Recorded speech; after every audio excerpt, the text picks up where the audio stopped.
అల్పపీడన ప్రభావానికి కురుస్తున్న వర్షాలతో నెల్లూరు జిల్లా తడిసి ముద్దైంది. ఎడతెరిపి లేకుండా కురుస్తున్న భారీ వర్షాలకు నదులు, వాగులు పొంగి పొర్లుతుండగా లోతట్టు ప్రాంతాలు జలమయమయ్యాయి. సూళ్లూరుపేట వద్ద జాతీయ రహదారిపై కాళంగి వరద నీరు ప్రవహిస్తోంది. వరద నీటిలో ఇంజనీరింగ్ కళాశాల బస్సు చిక్కుకోగా అందరినీ సురక్షితంగా కాపాడారు. తీర ప్రాంతాల్లో నిత్యావసర వస్తువులను సిద్ధం చేసిన అధికారులు ప్రజలను ఎప్పటికప్పుడు అప్రమత్తం చేస్తున్నారు. ఎడతెరిపి లేకుండా కురుస్తున్న వర్షాలు నెల్లూరు జిల్లాపై తీవ్ర ప్రభావం చూపుతున్నాయి. పంట పొలాలు, చెరువులను తలపిస్తున్నాయి. సూళ్లూరుపేట, గూడూరు డివిజన్లలో వర్షాల తీవ్రత అధికంగా ఉంది. సూళ్లూరుపేట, రాపూరు, పొదలకూరు మండలాల్లో 35 సెంటీమీటర్ల వర్షపాతం నమోదైంది. స్వర్ణముఖి, కాలంగి, పంబలేరు నదులు ఉధృతంగా ప్రవహిస్తున్నాయి.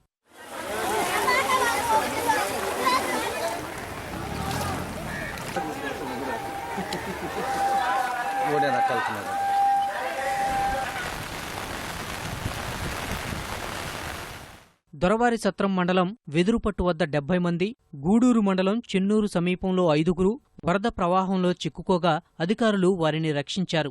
జిల్లాలో 37 పునరావాస కేంద్రాలను ఏర్పాటు చేసి 4850 మందిని తరలించారు. గూడూరు, సూళ్లూరుపేట డివిజన్లలో గ్రామాలకు రాకపోకలు స్తంభించాయి. వాగులు పొంగిపొర్లటం వల్ల రాకపోకలను నిలిపివేశారు. పులికాట్ సరస్సులో వరద నీరు చేరుతుండటం వల్ల తడమండలంలోని ఎరకం, వేనాడు దీవుల్లో ప్రజలు ఇబ్బందులు పడుతున్నారు.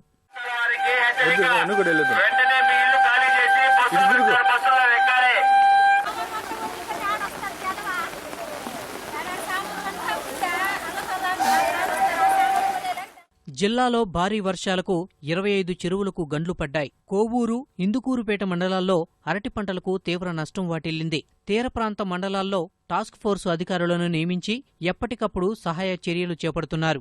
సహాయ చర్యలు చేపట్టేందుకు 2 ఎన్డీఆర్ఎఫ్ బృందాలను రప్పించనున్నారు. సుమారు 140 గ్రామాలకు విద్యుత్ సరఫరాను నిలిపివేశారు. జిల్లాలో 4 మృత్యువాత పడ్డారు. తీర ప్రాంతాల్లో నిత్యావసర వస్తువులను సిద్ధం చేసి అధికారులు ప్రజలను ఎప్పటికప్పుడు అప్రమత్తం చేస్తున్నారు. ఎక్కువగా Naidupeta revenue division, Gudur revenue division మరియు నెల్లూరు రెవెన్యూ డివిజన్ సంబంధించి రాపూర్, పొదలకూరు లాంటి మండల్లో ఎక్కువ వర్షం ఉండింది. సూళ్లూరుపేట, రాపూరు, పొదలకూరు ఇవి అన్నీ కూడా దాదాపు 30 సెంటీమీటర్లు ఈ ఒక్క రోజులోనే పడి ఉన్నాయి. ఇది ఎప్పుడు లేని విధంగా పడింది. దాదాపు జిల్లాలో 37 రిలీఫ్ క్యాంప్స్ ఓపెన్ చేయడం జరిగింది. దాంట్లో 4840 మందికి మనం పునర్నివాసం ఇవ్వడం జరిగింది. అక్కడే వాళ్ళకు భోజనాలు కూడా పెట్టేస్తున్నాము. వర్షం తగ్గేదాకా వాళ్ళని అక్కడే ఉంచుతాము. ఇవి అన్నీ కూడా క్లోజ్గా మానిటర్ చేస్తున్నాము. కాలంగి వరద నీటిలో ఇంజనీరింగ్ కళాశాల బస్సు చిక్కుకుంది. 59 మంది విద్యార్థులు, 3 బోధకులను సురక్షితంగా ఒడ్డుకు చేర్చారు. సహాయ చర్యల్లో స్థానిక ఎమ్మెల్సీ సహా అధికారులు పాల్గొన్నారు.